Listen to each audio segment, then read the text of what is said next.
done is I've entered all of the data for the students that I scored.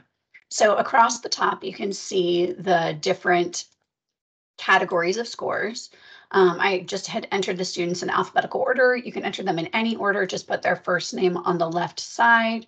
I titled my spreadsheet class score spreadsheet. I put my name on it and the grade level of my students. There's two things I want to do here. First, I want to make it a little bit easier to read if I'm going to print it. So I'm going to highlight all these boxes. And then I'm going to go and add borders. So here is this little box, and I want all borders. It just makes it a little bit easier to read. I'm also going to center my numbers, and I actually want their names on the left. So now my chart is easier to read. In this total column, I want Excel to do the work for me. So I'm just going to write equals SUM for sum, and I highlight the numbers I want added together.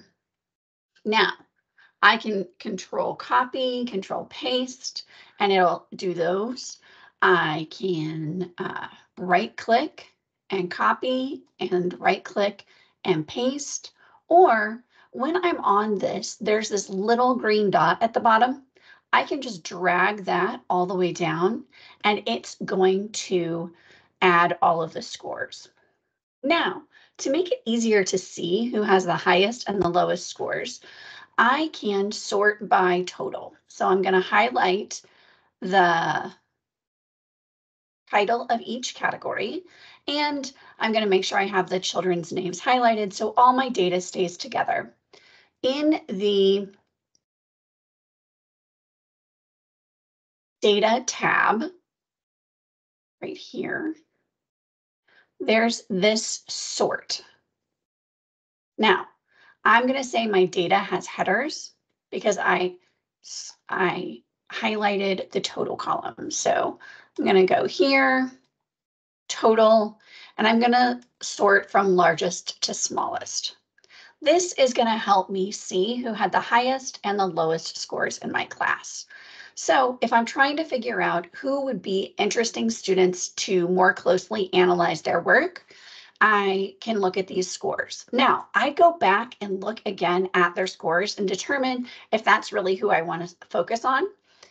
It just so happens I know that Anwar's was particularly interesting, so I'm going to put a star by him. Jesse's was really extraordinary. He had the only 4 of anyone, so he's a great example of a high score. And then I have a whole bunch of 11s. So again, I'm going to look through my students who scored at an 11 and just pick one. It just so happens I remember that Corey had an interesting piece of writing, so I'm going to star her. So I have 2 boys and 1 girl that I'm going to more closely examine for my final project. I've got everybody's data sorted by total. I can either leave this data sorted so it's easier to see, or I can change it back. But now I have my totals completed.